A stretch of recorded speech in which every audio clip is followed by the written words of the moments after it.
Assalamualaikum warahmatullahi wabarakatuh. Mari klik subscribe di channel ini dan aktifkan tanda loncengnya untuk mendapatkan update pemberitahuan di video berikutnya.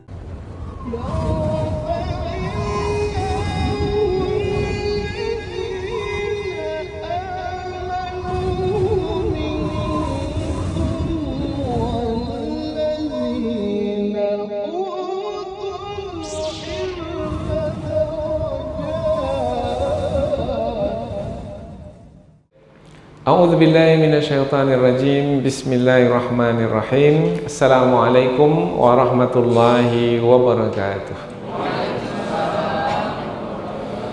Alhamdulillahirabbil alamin wa bihi nasta'in ala umurid dunya waddin. Nasta'inuhu wa nastaghfiruh wa na'udzu billahi min shururi anfusina wa min sayyiati a'malina. فَمَنْ يَهْدِهِ اللَّهُ فَلَا مُضِلَّ لَهُ وَمَنْ يُضْلِلْ فَلَا هَادِيَ لَهُ أَشْهَدُ أَنْ لَا إِلَهَ إِلَّا اللَّهُ وَحْدَهُ لَا شَرِيكَ لَهُ وَأَشْهَدُ أَنَّ مُحَمَّدًا عَبْدُهُ وَرَسُولُهُ لَا نَبِيَّ بَعْدَهُ أَمَّا بَعْدُ. Kita bersyukur kepada Allah Subhanahu wa taala yang masih melimpahkan rahmat dan nikmat-Nya.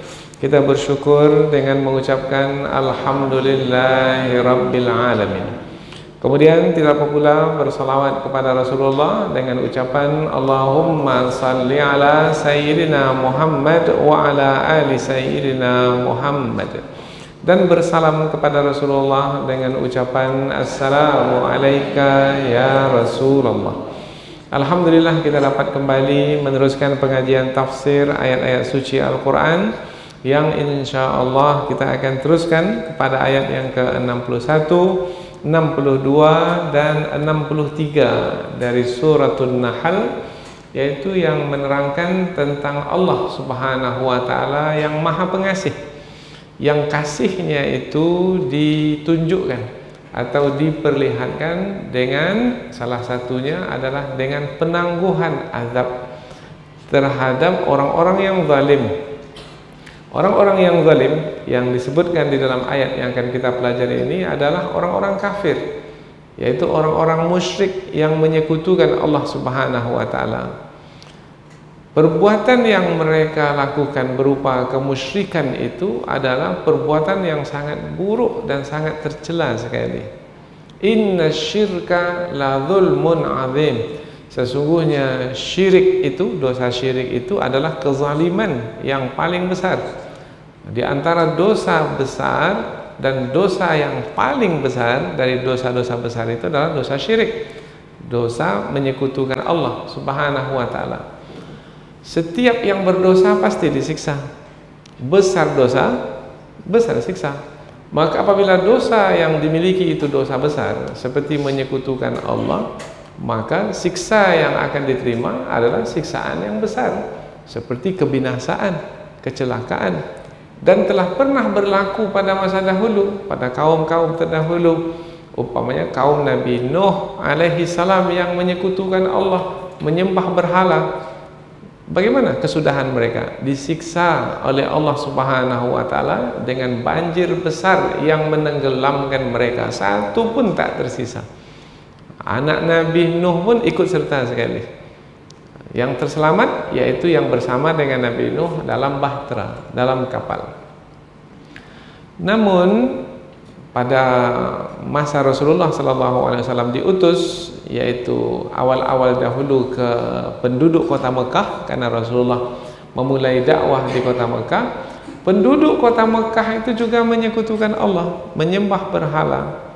Namun Allah Subhanahu wa taala tidak memberlakukan azabnya seperti mana yang diberlakukan kepada kaum Nabi Nuh dahulu. Allah beri mereka penangguhan, ditangguhkan siksaan mereka, yaitu dengan penangguhan mereka mendapat peluang atau kesempatan untuk beriman, untuk kembali mentauhidkan Allah Subhanahu wa taala seperti moyang mereka dahulu. Karena bangsa Arab ini moyang mereka adalah Nabi Ibrahim dan Nabi Ismail alaihi salam. Nah, jadi Allah beri penangguhan azab ke atas mereka supaya mereka ini kembali kepada agama tauhid, yaitu mengesahkan Allah Subhanahu wa taala. Nah, penangguhan itu menerangkan tentang kasih sayang Allah kepada manusia. Andaikan Allah tidak memberikan penangguhan, maka binasalah mereka. Tak ada satu pun yang akan terselamat apabila Allah telah menetapkan siksaannya. Dan apabila Allah sudah menetapkan hukuman pada waktu tertentu, maka tidak akan ada siapa yang bisa mengelakkan hukuman tersebut. Jangankan mengelakkan, memajukannya atau memundurkannya sesaat pun tidak akan mungkin. Apa sebab? Sebab yang menetapkan itu adalah Allah yang maha berkuasa, berkuasa ke atas setiap segala sesuatu, dan Allah menguasai segala sesuatu, dan Allah tidak dikuasai oleh siapapun. Jadi Allah yang maha pengasih dan Allah yang maha berkuasa itu semestinya diagungkan dan dimuliakan oleh manusia. Tapi sayangnya manusia yang menyekutukan Allah Subhanahu wa taala itu, mereka tidak mengagungkan Allah. Dengan menyekutukan Allah berarti mereka telah merendahkan Allah Subhanahu wa taala. Bahkan dalam ayat yang akan kita pelajari nanti, yaitu mereka menetapkan sesuatu yang sepatutnya tidak mereka lakukan, yaitu dengan menetapkan anak perempuan bagi Allah Subhanahu wa taala. Padahal Allah Maha Esa, lam yalid wa lam yulad. Allah tidak beranak dan tidak diperanakkan. Tapi bangsa Arab dahulu, seperti mana yang sudah disebutkan juga dalam ayat sebelum ini, mereka menetapkan Allah memiliki anak, yaitu anak Allah perempuan. Anak perempuan Allah itu adalah malaikat, yang mereka sendiri tak suka kepada anak perempuan. Nah, dalam ayat sebelum ini kita dah terangkan, kalau ada di antara mereka itu yang mendapatkan anak perempuan, maka wajah mereka bagaimana? Menjadi hitam. Mereka akan bermuka masam, karena mereka merasa mendapat aib dengan kelahiran anak perempuan. Bahkan ada di antara kabilah bangsa Arab itu yang sampai merasa terhina dengan kelahiran anak perempuan, maka mereka menimbun anak perempuan mereka itu hidup-hidup. Wa idzal mau'udatu su'ilat bi ayyi dzambin qutilat. Nanti akan diminta pertanggungjawab terhadap orang yang menimbun hidup anak-anak perempuan mereka itu, disebabkan karena kepercayaan mereka yang sesat itu. Kemudian mereka juga mengada-adakan dusta, membuat-buat dusta, yaitu mereka menyebut tentang Allah Subhanahu wa taala yang tidak sepatutnya. Perkataan itu ditujukan kepada Allah yang maha suci, yang maha mulia. Kemudian mereka menyatakan bahwasanya dengan kepercayaan sesat mereka itu mereka akan mendapatkan kebaikan. Padahal dengan kepercayaan sesat itu mereka akan mendapatkan siksaan di dunia ini dan pasti di akhirat nanti. Tapi itulah lidah mereka balikkan, yang semestinya mereka mendapatkan ditetapkan sebagai yang mendapatkan siksaan, tapi mereka mengatakan kami akan mendapatkan kebaikan. Maka Allah bantah dalam ayat yang akan kita pelajari ini, bahwasanya sesungguhnya bagi mereka itu api neraka dan mereka akan disegerakan masuk ke dalam api neraka. Nanti kita akan terangkan apa makna disegerakan masuk ini. Kemudian Allah Subhanahu wa taala menghibur Rasulnya, yaitu wahai Muhammad, apabila kamu didustakan sekarang oleh penduduk kota Mekah itu, yaitu mereka tak mau menerima kebenaran yang kamu sampaikan, yaitu mentauhidkan Allah, maka kamu jangan sedih wahai Rasulku, karena Rasul-Rasulku yang terdahulu, kaum Nabi Nuh kepada kaumnya, Nabi Ibrahim kepada kaumnya, Nabi Musa kepada kaumnya, nabi-nabi yang terdahulu juga mereka itu didustakan. Jadi kalau kamu pada hari ini didustakan, maka rasul-rasul sebelummu yang diutus juga didustakan. Maka kamu jangan sedih. Apa sebab? Sudah menjadi sunnatullah dalam hidup ini. Jadi kalau pada hari ini kita juga didustakan, padahal yang kita sampaikan itu adalah yang dahulu disampaikan oleh Rasulullah Sallallahu Alaihi Wasallam, yaitu mentauhidkan Allah, maka jangan sedih. Ini ayat hiburan, yaitu Allah bersumpah di dalam ayat yang akan kita pelajari ini bahwasanya apabila kita didustakan itu adalah sunnatullah yang pernah berlaku pada masa dahulu dan tetap berlaku pada masa sekarang dan akan terus berlaku pada masa yang akan datang. Dan yang menyebabkan manusia menolak kebenaran itu diantara sebabnya adalah karena syaitan menghiaskan perbuatan yang buruk itu sehingga dipandang baik oleh manusia. Syaitan menghiaskan kesesatan itu sehingga dipandang sepandang benar oleh manusia. Ini jalan yang benar, padahal itu adalah jalan yang sesat. Maka syaitan sudah menjadi pemimpin mereka, syaitan sudah menjadi pembimbing mereka, tapi pembimbing kepada kesesatan. Maka bagi mereka itu azab yang pedih. Inilah 3 ayat yang kita pelajari, ringkasan dari apa yang akan kita kaji. InsyaAllah mudah-mudahan akan meneguhkan lagi keimanan kita kepada Allah di dalam mentauhidkannya. Dan jangan sekali-kali tauhid kita itu tercemar disebabkan karena kemusyrikan. Yang kemusyrikan itu boleh jadi karena dihiaskan oleh syaitan ke dalam hati kita, ke akal fikiran kita, sehingga kita memandang baik. Tak ada apa-apa, tak ada apa-apa kita pergi ke dukun. Oh bukan, itu apa-apa sekali itu. Karena itu adalah perbuatan menyekutukan Allah. Jangan sekali-kali mempercayai di sana ada kekuatan atau kekuasaan selain kekuatan dan kekuasaan yang dimiliki oleh Allah Subhanahu wa taala. La haula wala quwata illa billah. Tidak ada daya, tidak ada kekuatan melainkan dari Allah. La ilaha illallah. Tidak ada Tuhan yang patut disembah dengan kebenaran kecuali Allah Subhanahu wa taala. Inilah 3 ayat yang akan kita pelajari, menerangkan tentang Allah Subhanahu wa taala yang memberikan kasih sayangnya dan juga yang memberikan hiburan. Memberikan kasih sayangnya kepada manusia sehingga ada manusia yang melakukan kezaliman tetapi diberikan penangguhan siksaan. Kemudian orang-orang yang beriman yang tetap istiqamah dalam keimanan, Allah Subhanahu wa taala mengetahui bahwasanya mereka diuji dan mereka menjadi sedih karena ujian yang mereka jalani, tetapi Allah tak membiarkan mereka dalam kesedihan. Allah menghibur seperti mana Allah menghibur Rasulullah sallallahu alaihi wasallam.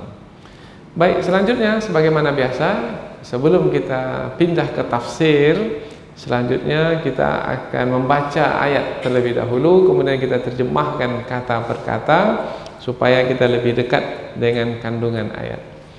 Allah Subhanahu wa taala berfirman, A'udzu billahi minasyaitonir rajim. Bismillahirrahmanirrahim.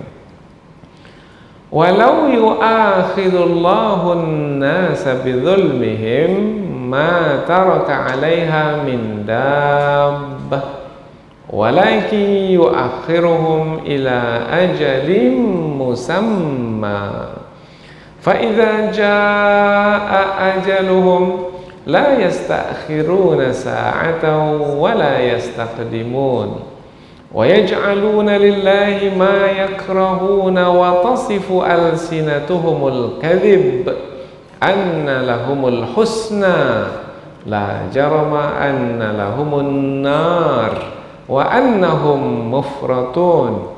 Tallahi laqad arsalna ila umamin min qablik zayyana lahumus syaitanu a'malahum fahuwa waliyuhumul yawma walahum adzabun alim.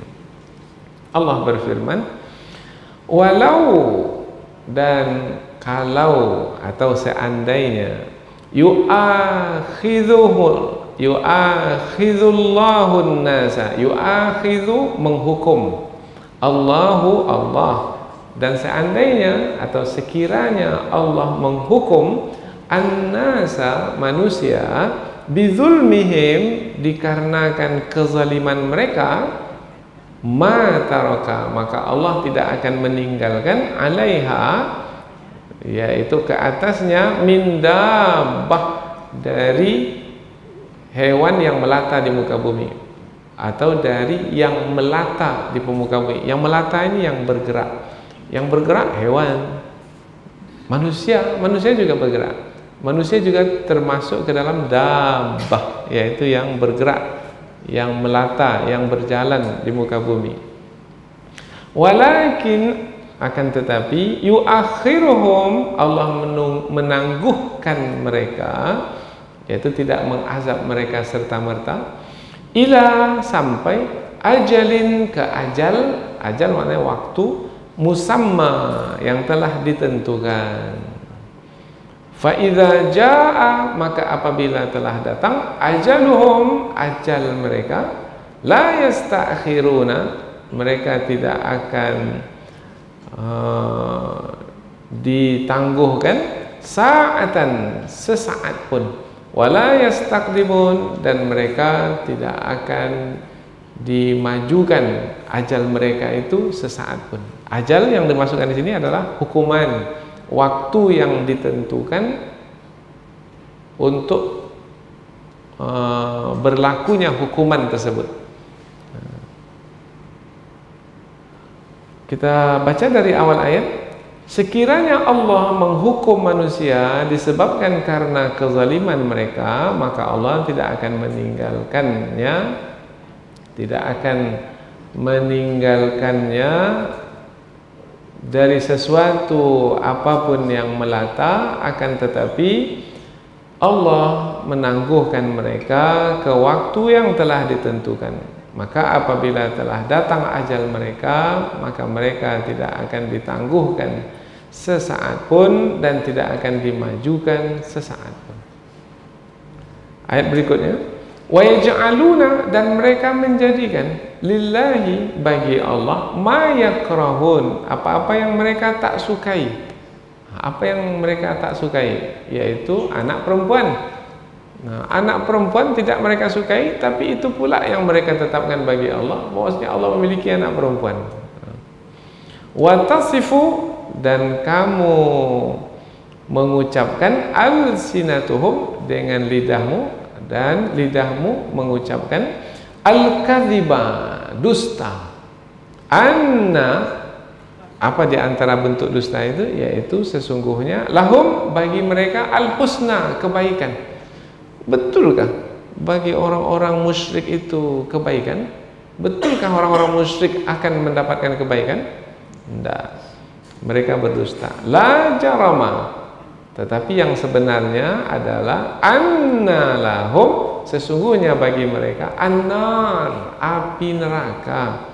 Wa annahum dan sesungguhnya mereka mufratun akan disegerakan masuk ke dalam api neraka.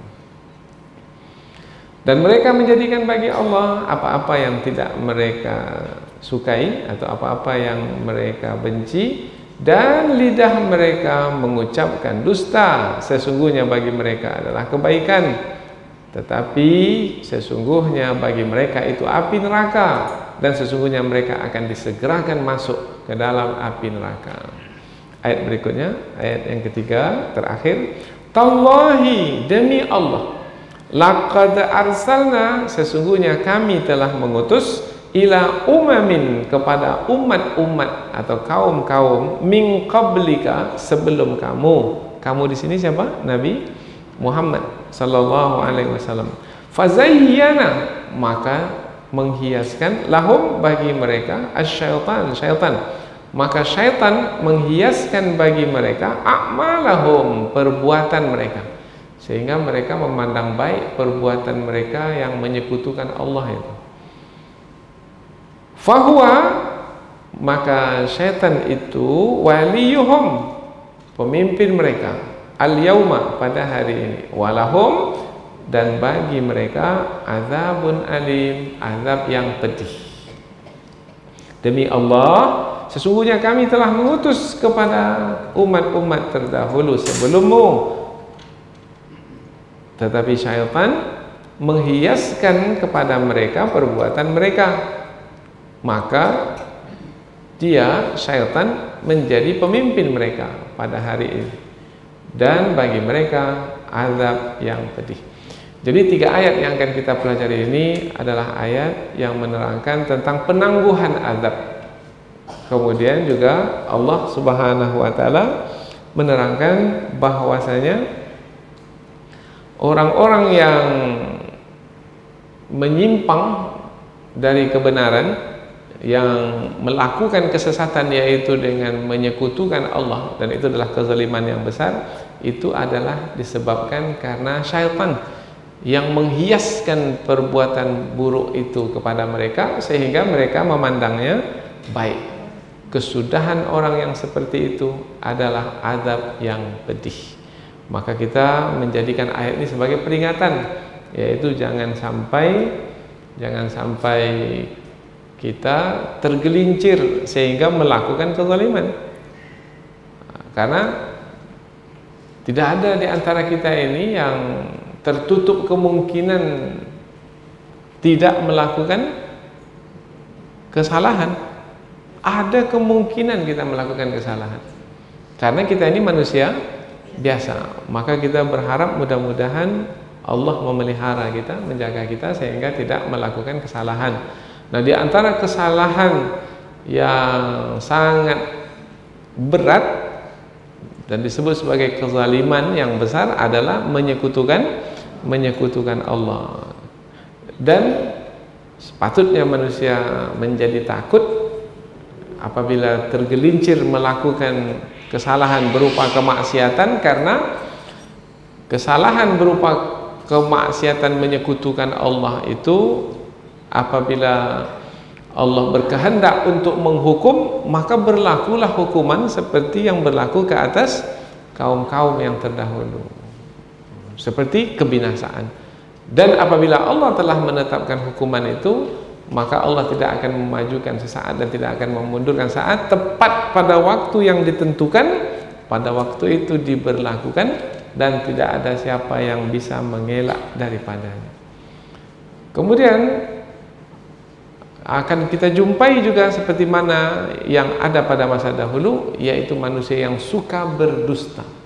Dengan lidah yang mereka miliki, maka mereka mengucapkan apa saja yang mereka kehendaki, padahal yang diucapkan itu adalah kebohongan, kedustaan, yaitu dengan mengatakan bahwasanya mereka akan mendapatkan kebaikan, padahal mereka melakukan kemaksiatan, kezaliman, tetapi mereka mengatakan bahwasanya mereka akan mendapatkan kebaikan. Ada orang yang menyekutukan Allah pada hari ini. Mereka menetapkan Allah memiliki anak, kemudian malaikat Jibril pun mereka tetapkan sebagai Tuhan, sehingga Tuhan itu menjadi 3 bagi mereka, dan mereka mengatakan kamilah orang-orang yang selamat.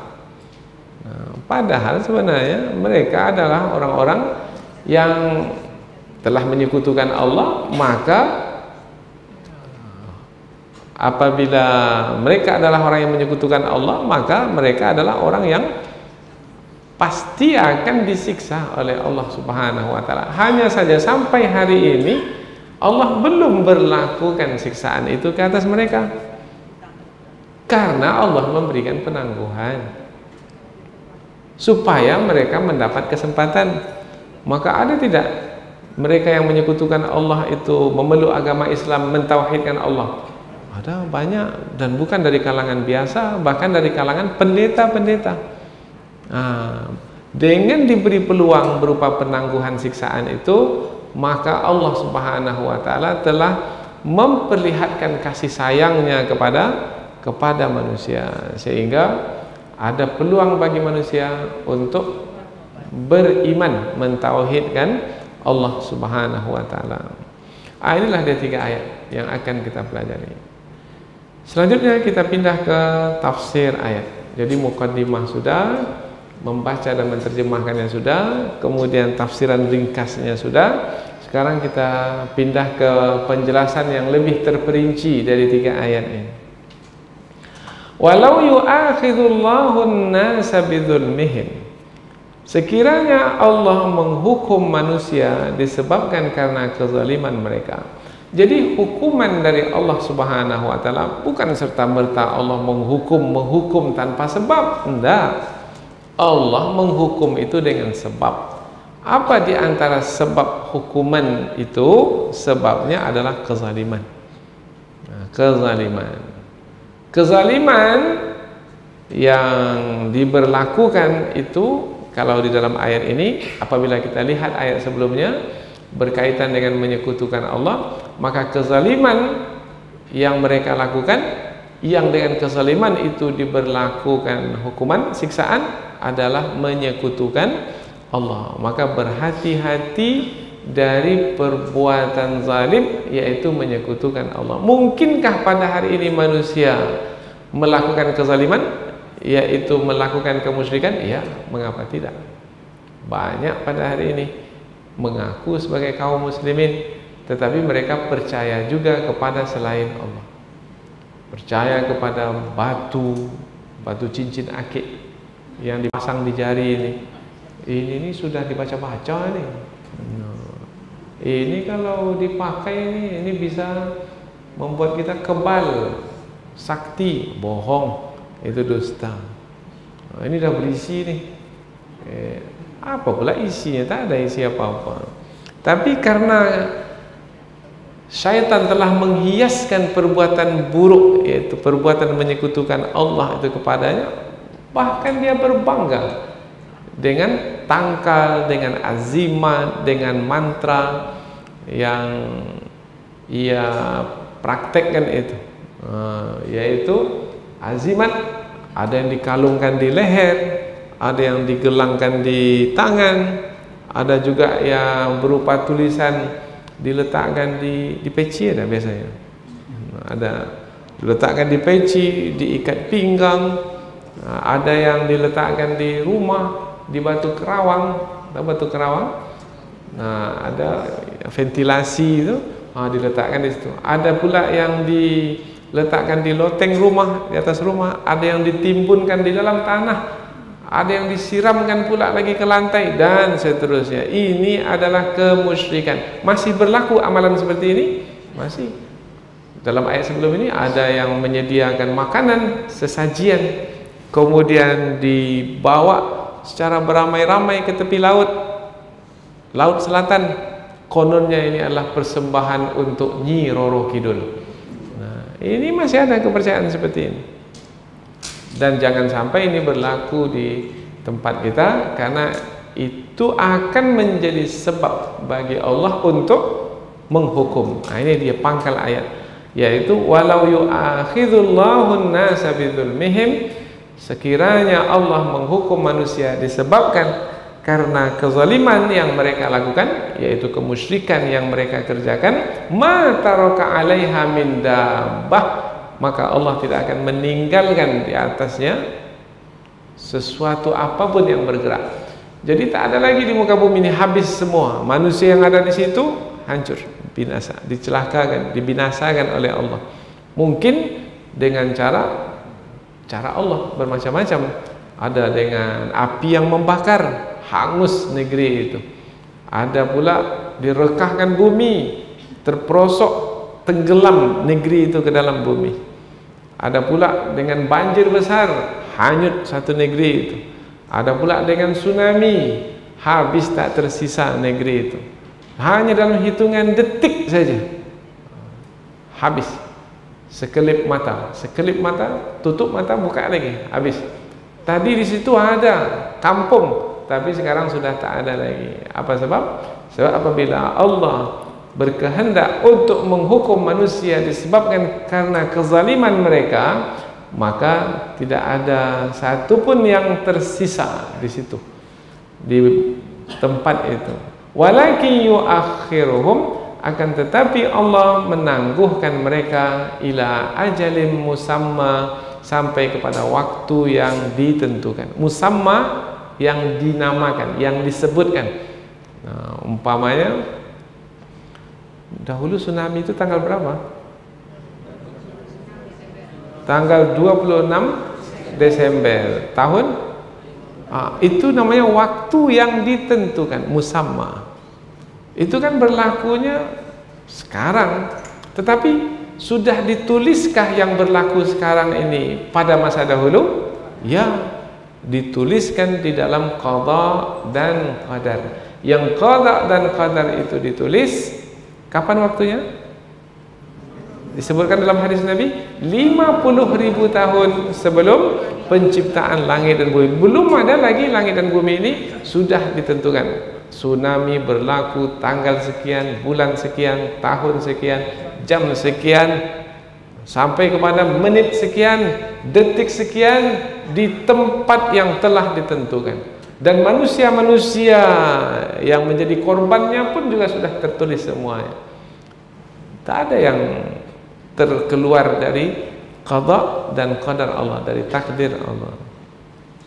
Itu namanya ajalim musamma, yaitu ajal yang telah ditentukan. Ajal itu maknanya adalah ujung dari sesuatu, ajal. Kita ini juga punya ajal. Ujung dari usia kita itu disebut ajal. Sudah sampai ajal belum? Belum, sekarang masih hidup. Tapi kalau sudah sampai ajal, ajal maknanya ujung dari usia kita, maka kalau sudah sampai ajal yang telah ditentukan itu, tidak akan dimundurkan, tidak akan dimajukan. Sampai ajal itu, malaikat maut datang mencabut nyawa, kita pun mati. Jadi umur kita itu sudah ditetapkan. Yang umurnya 60 lah, tak akan menjadi 61, dan tidak akan berkurang menjadi 59, kecuali apabila Allah berkehendak untuk merubahnya. Tapi apabila memang seperti yang Allah kehendaki di dalam takdirnya, seperti itu yang diberlakukan, maka tidak akan ditambah dan tidak akan dikurangi. Jadi yang berkuasa sebenarnya di alam semesta ini siapa? Allah. Berhala? Tidak. Itu yang penting, itu yang mesti ditanam. Karena nilai tauhid itulah yang meninggikan nilai hidup kita di hadapan Allah. Yang meninggikan itu bukan harta kita yang bertambah terus, enggak. Ilmu kita yang bertambah terus, enggak. Tauhid kita. Nah, kalau kita punya harta, harta itu kita jadikan sebagai bukti mentauhidkan Allah. Ilmu bertambah, ilmu itu sebagai bukti dalam menambah keteguhan kita dalam mentauhidkan Allah Subhanahu wa taala. Fa'idha ja'a ajaluhum la yasta'khiruna sa'atan wa la yastaqdimun. Ujung ayat ini menegaskan tentang ajal yang telah ditentukan. Kalau ajal yang telah ditentukan itu sampai, maka tidak akan dimajukan sesaat pun, sesaat, sedetik pun, dan tidak akan dimundurkan sedetik pun. Mampu mereka untuk memajukan dan memundurkan ajal yang ditentukan oleh Allah Subhanahu wa taala? Tidak. Umpamanya, siapa dahulu yang dibenamkan dalam laut ketika mengejar Nabi Musa alaihi salam? Fir'aun. Mampukah Fir'aun dan tentaranya memundurkan atau memajukan ketetapan Allah itu? Tidak. Tak mampu. Wa yaj'aluna lillahi ma yakrahuna wa tasifu alsinatuhumul kadzib. Dan mereka menjadikan bagi Allah apa-apa yang mereka benci. Mereka benci untuk mereka tetapkan bagi diri mereka, tapi mereka tetapkan yang mereka benci itu bagi Allah Ta'ala. Yaitu yang dimasukkan, mereka benci memiliki anak perempuan, tapi mereka pula menetapkan anak perempuan bagi Allah Ta'ala. Ini ada pertentangan dalam perbuatan mereka itu. Untuk mereka, mereka tak mau. tapi untuk Allah pula mereka lakukan, mereka buat. Ini adalah kesalahan berfikir yang nyata yang mereka tunjukkan. Wa tasifu alsinatuhumul kadzib, dan lidah mereka mengucapkan dusta. Sebenarnya banyak ucapan mulut mereka itu yang dusta, yaitu mereka menyekutukan Allah, itu adalah dusta. Tetapi pula di sini diterangkan anna lahumul husna, yaitu di antara ucapan dusta yang keluar dari mulut mereka, yaitu mereka menyatakan bahwasanya mereka mendapatkan kebaikan dengan kemusyrikan yang mereka kerjakan. Itu dusta. Yang benar adalah dengan kemusyrikan yang mereka kerjakan itu mereka mendapatkan siksaan Allah, dan itu adalah keburukan yang nyata. Maka Allah bantah dalam perkataan berikutnya, la jarama, tidak diragukan lagi. Ini adalah satu kebenaran yang pasti, yaitu anna lahumun nar, sesungguhnya bagi mereka itu api neraka. Jadi mereka pasti akan dimasukkan ke dalam api neraka. Ini berarti menerangkan tentang hari akhirat. Kalaupun mereka dapat terlepas di dunia ini, dari sisaan di dunia ini, tetapi hidup tidak berakhir dengan kehidupan dunia, karena kehidupan dunia adalah bahagian dari kehidupan panjang yang dilalui oleh manusia. Dan kehidupan yang sebenarnya kehidupan bukan kehidupan dunia ini, karena sifatnya sementara, akan ditinggalkan. Kehidupan yang sebenarnya kehidupan adalah kehidupan di hari akhirat. Tidak diragukan lagi, sesungguhnya bagi mereka di hari akhirat nanti api neraka, wa annahum mufratun, dan sesungguhnya mereka dimasukkan ke dalam api neraka itu selama-lamanya. Tapi ada yang memahami mufratun itu adalah muajjalun, yaitu mereka disegerakan masuk ke dalam api neraka. Tapi ada lagi yang menerangkan makna mufratun itu adalah matrukun, yaitu mereka ditinggalkan di dalam api neraka, dimasukkan ke api neraka, dan mereka ditinggalkan di dalamnya selama-lamanya. Maka mana dia kebaikan dari kemusyrikan yang dilakukan? Tak ada, kalau pada akhirnya mereka dimasukkan ke dalam api neraka. Inilah dia yang mesti selalu kita ingat-ingat, jangan sampai lupa, yaitu ujian yang paling besar dalam hidup ini bukan kaitannya dengan harta sebenarnya, enggak, tapi kaitannya adalah dengan iman yang ada dalam hati. Jaga iman itu, jangan sampai iman itu dicemari oleh kemusyrikan yang membuat kita menjadi melakukan kezaliman yang pasti akan mendapatkan siksaan di dunia ini dan juga di akhirat nanti.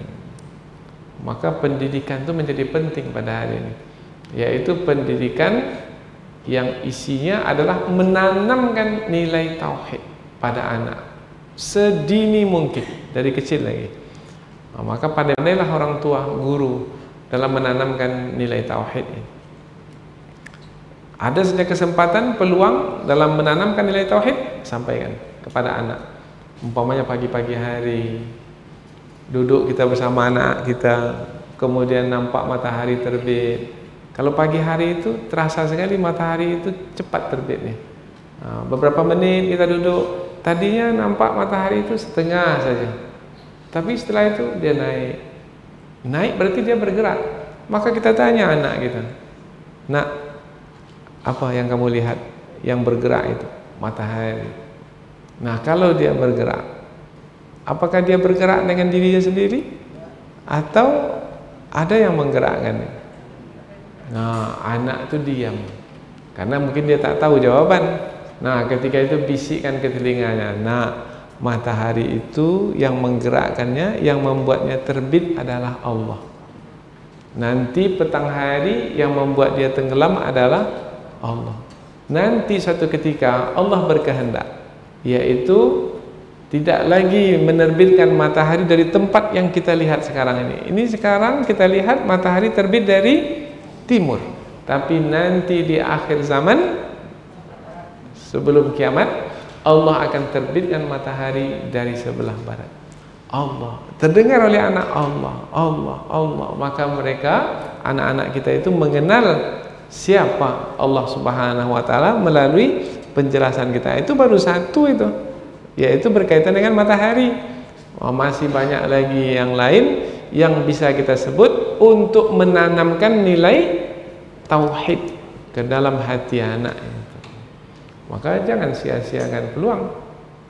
Apabila kita berada di tepi laut umpamanya, bawa anak-anak jalan di pantai, kita lihat, ini dia lautan. Siapa yang menguasai lautan ini? Allah Subhanahu wa taala. Sehingga Allah perkenankan kapal itu berlayar di atas laut. Apabila Allah tak perkenankan, bagaimana nasib kapal itu? Tenggelam. Sehebat apapun nakhodanya, kalau Allah menghendaki kapal itu tenggelam, tenggelam. Anak memahami. Jadi rupanya yang berkuasa di alam ini Allah SWT, di darat, di laut, kemudian lihat ke angkasa. Sebenarnya yang berkuasa di alam ini adalah Allah, Tuhan semesta alam. Alhamdulillahi Rabbil Alamin. Yaitu segala puji bagi Allah, Tuhan yang mengatur sekalian alam. Silakan kita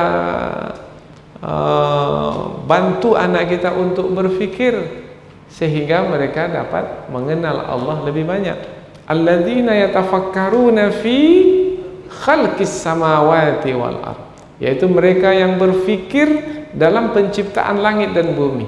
Kalau akal fikiran itu digunakan dengan baik, apakah langit dan bumi ini ada dengan sendirinya, berjalan dengan sendirinya? Tidak.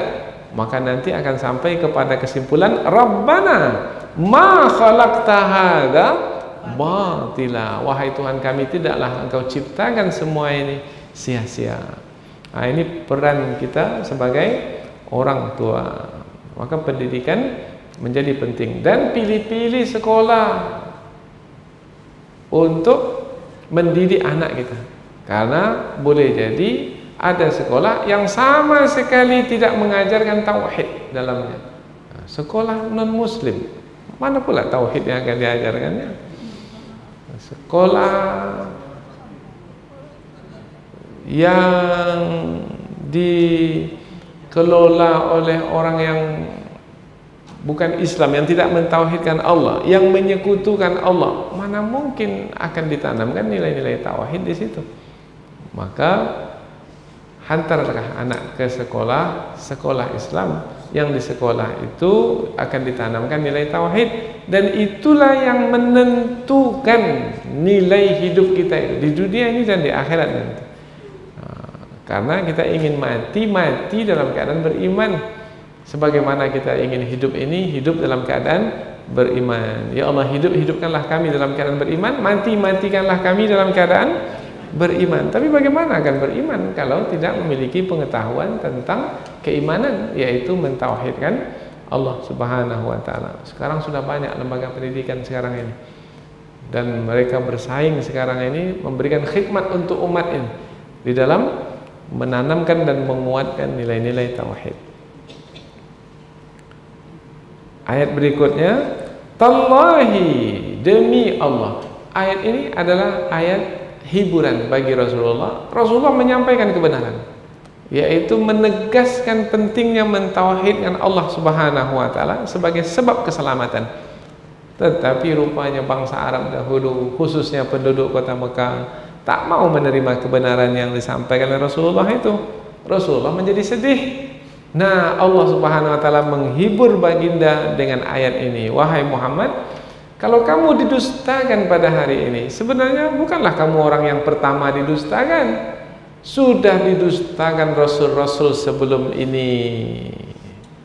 Maka apabila kamu didustakan sekarang, nasib kamu sama seperti rasul-rasul sebelum ini. Dan apabila mereka dahulu didustakan, mereka sabar, maka kamu pula wahai Muhammad didustakan pada hari ini, hendaklah kamu wahai Muhammad juga sabar. Nah, kita buat pula kita pada hari ini. Kalau kita didustakan pada hari ini, Ketika kita menyampaikan kebenaran, yaitu perkara mentauhidkan Allah, jangan sedih, karena Rasul-Rasul terdahulu termasuk Nabi Muhammad pun juga didustakan. Demi Allah, sesungguhnya telah kami utus Rasul-Rasul kepada kaum-kaum sebelum kamu, wahai Muhammad, sebagaimana kami mengutus kamu juga kepada kaummu.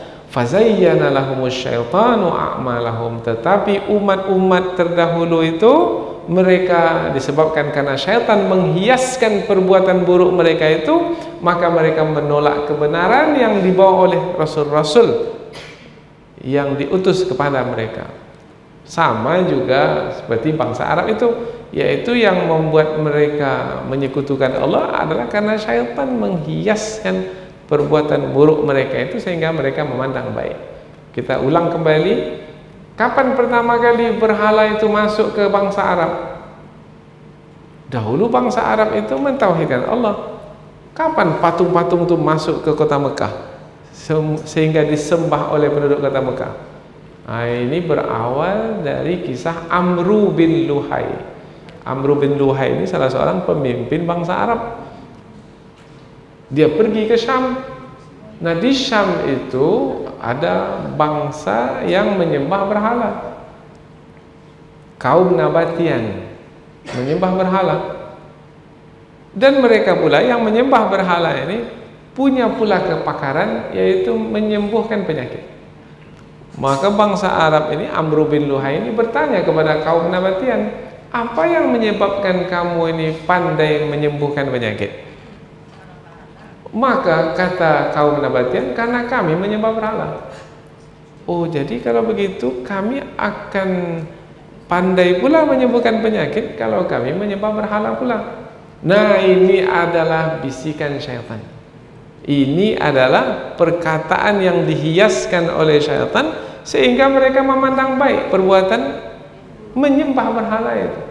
Maka apa kata bangsa Arab ini? Kata Amru bin Luhai ini, berilah kami berhala untuk kami sembah supaya kami pandai-pandai pula dalam menyembuhkan penyakit. Maka diberilah berhala. Berhala pertama yang diberikan kepada bangsa Arab bernama Hubal. Hubal. Jangan beri pula nama anak Hubal. Ini nama berhala. Dibawalah berhala Hubal ini ke Arab, ke kota Mekah. Dan Amru bin Luhai ini seorang pemimpin, dipaksanya orang untuk menyembah berhala itu. Akhirnya mulailah kemusyrikan di negeri Arab. Cukup dengan satu berhala itu? Tidak, pergi lagi ke Syam. Nampaknya kami tak berubah juga dengan satu berhala ini. Kata kaum Nabatian, kami menyembah bukan satu berhala, banyak berhala. Maka tambah lagi berhala. Akhirnya tambah lagi Latta, nama berhala. Uzza, nama berhala. Manata, nama berhala. Akhirnya banyaklah berhala. Dulu Ka'bah itu yang didirikan oleh Nabi Ibrahim, Nabi Ismail itu adalah tempat mentauhidkan Allah, tempat beribadah, mentauhidkan Allah. Tetapi didirikanlah, ditegakkanlah berhala-berhala di sekeliling Ka'bah sampai jumlahnya mencapai 360 berhala. Ratusan berhala. Bahkan tak ada simpang di kota Mekah itu melainkan ditegakkan berhala. Simpang Arengka, simpang macam simpang ya. Ini pada hari ini pun kita latah, yaitu menegakkan berhala juga. Tapi mereka mengatakan kami tak sembah. Pada awalnya dahulu juga ada yang membuat patung tidak tujuannya untuk menyembah, hanya untuk ingatan saja, untuk sebagai peringatan. Tapi lama kelamaan syaitan menghiaskan kepada generasi berikutnya perbuatan buruk mereka sehingga akhirnya menyembah berhala. Nah, ini mesti diwaspadai, hati-hati. Demi Allah, sesungguhnya kami telah mengutus kepada kaum-kaum sebelummu, wahai Muhammad Rasul-Rasul, sebagaimana kami mengutusmu. Maka syaitan menghiaskan kepada mereka perbuatan buruk mereka, maka syaitan menjadi pemimpin mereka pada hari itu. Maka bagi mereka azab yang pedih. Kalau kesudahan dari perbuatan itu adalah bisa membawa kepada azab yang pedih, maka perbuatan itu adalah perbuatan bukan hanya merugikan, tapi perbuatan itu adalah perbuatan yang mencelakakan di dunia dan di akhirat. Maka kita menjadi lebih berhati-hati lagi untuk menjaga diri kita dan keluarga kita dari api neraka. Selalu ayat ini diulang-ulang oleh para penceramah. Ku anfusakum wa ahlikum nar. Peliharalah dirimu dan keluargamu dari api neraka. Mudah-mudahan apa yang kita pelajari ini menjadi peringatan dan bermanfaat. Subhanakallahumma wa bihamdika asyhadu an la ilaha illa anta wa astaghfiruka wa atubu ilaik. Wassalamualaikum warahmatullahi wabarakatuh.